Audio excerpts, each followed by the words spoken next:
the Bani Qurayza, a Jewish tribe that once lived in Medina. Wọ́n ní àwọn Banu Qurayza yìí wọ́n jẹ́ àwọn èèyàn Júù tí wọ́n ti fìgbà kan gbé ní Medina. Though allied with the Muslim. Wọ́n jọ máa ń ṣepọ̀ pẹ̀lú àwọn Mùsùlùmí. And even lent them equipment to dig the trench during the Battle of the Trench. Ṣé wá rí àwọn Banu Qurayza yìí, wọ́n tún máa ń yá àwọn Mùsùlùmí ní àwọn irinṣẹ́ tó bá fẹ́ gbẹ́lẹ̀. So wọ́n dẹ̀ ti yá wọn irinṣẹ́ kan nígbà ogun kan tí wọ́n pè ní ogun trench. Refused to fight in the battle as they were offended by Muhammad's attack on Jews. So Muhammadu lọ kógun ja àwọn Júù. Ẹ jẹ́ mọ̀ pé Banu Qurayza yìí náà èèyàn Júù ni wọ́n tó ti fìgbà kan gbé Medina rí. So Muhammad lọ bá wọn pé kó support àwọn yẹn wá dáwọn ò support Muhammad. So wọ́n ní àwọn torí pé Muhammad àwọn Banu Qurayza yìí wọn ò tẹ̀lé Muhammadu lọ dojúkọ àwọn Júù. Òun ni ó fà á tí Muhammadu fi lọ kógun jà wọ́n. Ẹ ń gbọ́ oríṣi hàn ẹni ṣo. Wakili claims that Muhammad had a treaty with the tribe which was torn up. So wọ́n ní Wakili yìí sọ pé Muhammad ti ní àdéhùn pẹ̀lú àwọn Banu Qurayza yìí. So àwọn yẹn ò wá ṣíkà àdéhùn. Kí ni àdéhùn náà? Àdéhùn yẹn ni wípé tí n bá ti fẹ́ lọ bá àwọn èèyàn jagun o gbọ́dọ̀ máa tì mí lẹ́yìn, a gbọ́dọ̀ jọ máa lọ ni. Àwọn Banu Qurayza yẹn dẹ̀ wọ́n ti gbà páwọn máa support Muhammad. So ìgbà tó wá fẹ́ lọ dojúkọ àwọn Júù, Banu Qurayza wọ́n bí àwọn èèyàn mi ló fẹ́ lọ dojúkọ yìí làwọn èèyàn wà tẹ̀lé Muhammadu. So ẹni ṣonlẹ̀. Norman, Stillman and Watts believe that the existence of such treaty was doubtful. So èèyàn kan tó ń pè ní Norman, Stillman àti Watts àwọn rò pé àdéhùn yẹn ó ṣeé ṣe kí àwọn Banu Qurayza máa ní àdéhùn yẹn pẹ̀lú Muhammad. So Watts believes that the Qurayza had agreed not to assist Muhammad's enemies. Ṣé ẹ gbọ́ wọ́n ní ọkùnrin kan tó ń pè ní Watts àwọn ìyẹn mọ̀ pé àwọn Qurayza yìí wọ́n ti jọ nádéhùn pẹ̀lú Muhammad wípé ẹni tí Muhammadu bá fẹ́ dojú ìjà kọ wọn ò ní ṣe àtìlẹ́yìn fẹ́ni yẹn. So Muhammadu alẹ́ kò dojú ìjà kọ àwọn ẹni yẹn nìkan. According to Sufay Rahman, Mubarak Piri, Peters, Stillman, Giligili, gbogbo orúkọ yẹn, on the day of the Meccans withdrawal. So gba àwọn orúkọ tí wọ́n dá yẹn wọ́n ní ọjọ́ tí àwọn èèyàn àwọn ará Mẹ́kà máa kúrò tí wọ́n tẹ̀lé Muhammad.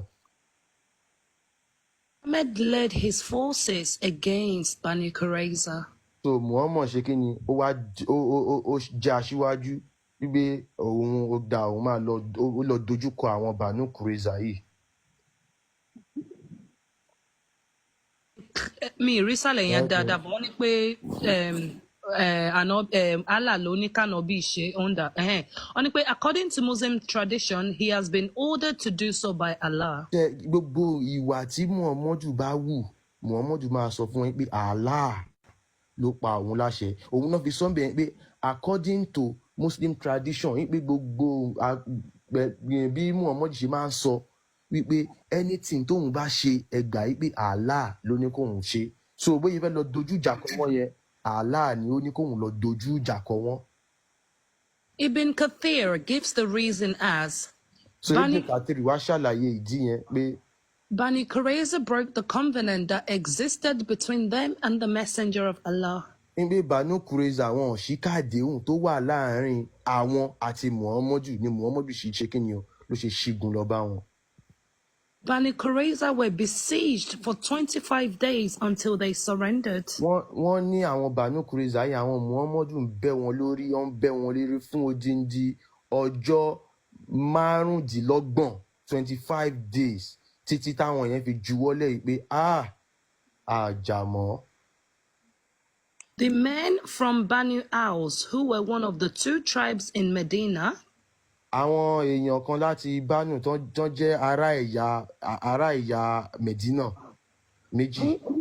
Who had become followers of Muhammad and part of the Ansar. Ọmọlẹ́yìn Muhammad tó jẹ́ tún jẹ́ ọmọlẹ́yìn fún Ansar. requested that Muhammad treats Bani Qurayza leniently. Àwọn yẹn tún wá ń sọ pé Muhammadu ọwọ́ tó fi mú àwọn Banu Qurayza yóò fọwọ́ tó lè mú wọn, ọwọ́ yẹpẹrẹ ló fi mú wọn. As they were their client tribe. Nítorí wọ́n jẹ́ ẹ̀yà báwo ni mo fẹ́ lo Yorùbá yẹn náà, bí oníbàárà wọn tó wá jẹ́ yà kan náà. Muhammad then proposed that one man from Banu Aus pass the judgment. Ìgbà táwọn yẹn sọ pé àkó fọwọ́ yẹpẹrẹ mú wọn, Muhammad wá ní òkè tó bá jẹ́ bẹ́ẹ̀ ó dáa, ìwọ ó wá mú èèyàn kan láti ọ̀dọ̀ àwọn ènìyàn pé ó yá ìwọ ṣe ìdájọ́, kí ló fẹ́ ká ṣe fún wọn. And they agreed. Wọ́n dẹ̀ gbà. He appointed Sa'id ibn Mauda. Ó wá ní kí ó mú Sa'id ibn Muhammad. Who was gravely wounded by an arrow. Tí wọ́n dẹ̀ ti ta ọfà fún yẹn, ọlọ́fà náà. So Sa'd stated that his decision would be. So Sa'd wá sọ pé nǹkan tóun fẹ́ ni pé. The men should be unalived. Kí gbogbo àwọn ọkùnrin wọn kí wọ́n pa wọ́n. The property divided. Gbogbo àwọn nǹkan ní wọn kí wọ́n pín. And the women and children taken as slaves. Àwọn obìnrin wọn àti àwọn ọmọ kékeré wọn kí wọ́n dẹ̀ kó wọn bí kan fi wọ́n ṣerú. Okay, next one. Awaka tafsir to accompany kini. Anobi. Okay, so the women and the children be taken as slaves. Now, Muhammad approved of the ruling. Muhammadu dẹ̀ fi òǹtẹ̀ lù. Calling it the accordance with God's decree pronounced above the seventh heaven. Gbọ́, àwọn èèyàn kan ló sọ pé nǹkan tí mo fẹ́ lélẹ̀ ẹ jẹ́ ká pa gbogbo àwọn ọkùnrin wọn, kí wá mú ká kó àwọn obìnrin àti àwọn ọmọ kékeré wọn kí wá kó wọn lẹ́rú, àwọn nǹkan ní wọn ẹ jẹ́ ká pín. Ìgbà tẹ́ni yẹn dẹ̀ sọ Muhammadu fóòntẹ̀ lù, Muhammadu wá sọ wípé Allah òun ni ó sọ nǹkan yẹn ló sọ kalẹ̀ láti sánmọ̀. After that, nearly all male members of the tribe who had reached puberty were handcuffed and beheaded in a massacre. Wọ́n ní gbogbo àwọn ọkùnrin tí wọ́n ti bàlágà nínú ẹ̀yà Banu Qurayza yìí ni wọ́n wá so ọwọ́ wọn sẹ́yìn, àwọn tí wọ́n ti bàlágà. Banu Qurayza wọ́n so ọwọ́ wọn mẹ́yìn, wọ́n dẹ̀ ṣe kíni, wọ́n dẹ̀ bẹ́ orí wọn. The Muslim jurist Al-Tabari quoted 600 to 900 people being unalived. Wọ́n ní Al-Tabari ṣe àkọsílẹ̀ pé àwọn tí wọ́n bẹ́ orí wọn lọ ní maybe 600 sí 900. Only hadith does not give the number unalived. Hadith àwọn Sunni, ìwé àwọn Sunni ìyẹn kò sọ pé pàtó báyìí ni iye àwọn tó tán pa. But states that one woman and all the prepubescent males were unalived. But Sunni hadith yẹn sọ pé òun ò mọ iye àwọn tó pa, pé ṣùgbọ́n obìnrin kan àti gbogbo àwọn ọkùnrin tó ti bàlágà pátá ni wọ́n pa. According to Ibn Kathir, gẹ́gẹ́ bí Ibn Kathir ṣe ṣàlàyé, the Quranic verses chapter 33, 26 to 27. Tẹ́ bá lọ wo Quran verse èyí tán sọ yìí ó wà ńbẹ̀, Quran 33 verse 26 to 27. And chapter 33 verse 9 to 10. Àti chapter 33 verse 9 to 10. Are about the attack against Bani Qurayza. Ọ̀rọ̀ inú ìwé yìí, ọ̀rọ̀ inú Kùránì méjèèjì yìí ó sọ nípa bí wọ́n ṣe ìkọlù sí ìran Banu Qurayza. Náà ìbéèrè mi wá ní, èèyàn kan ni ó sọ pé nǹkan báyìí Muhammad nǹkan báyìí ni ká ṣe fún wọn. Muhammad dẹ̀ sọ pé Allah ni ó sọ kalẹ̀. Wọ́n dẹ̀ máa ka àwọn verses yìí fún àwọn èèyàn dẹ̀ tún máa ṣe àmì. Can you guys just see what is happening?